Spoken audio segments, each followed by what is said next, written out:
Courthouse again, guilty, both counts of the verdict. I want to bring in Anthea Butler. She's a religious professor, religion expert. And the reason I want to bring you in here is something that Gene described, is that Brian David Mitchell, again today, singing in court, choosing some form of a Mormon hymn as this verdict was being read.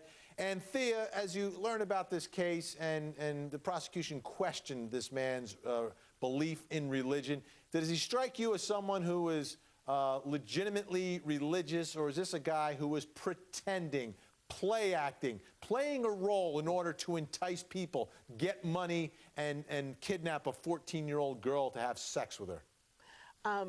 He's both. He's actually playing the role of a religious persecuted person so that he can get what he wants. That singing in the courtroom, I'm not familiar with the exact words of the hymn, but the lines that the great Redeemer died, he probably sees that as himself, that he's the one now being persecuted because of the case. So I'm fascinated that he was louder and stronger than any other time, and he knows exactly what was going on. He is by no means insane, and I think this was the right verdict, absolutely. And where is that line between, and I want to ask, this is a tough question, between religious zealousy and mental illness / insanity? Where do we draw that line?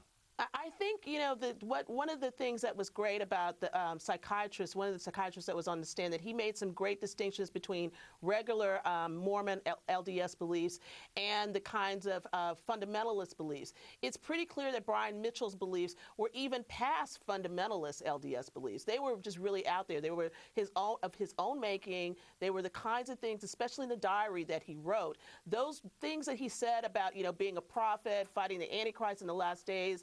All of those things were a mishmash of beliefs. They were not true particular beliefs to the faith. So I think he's using these things to do what he wants to do.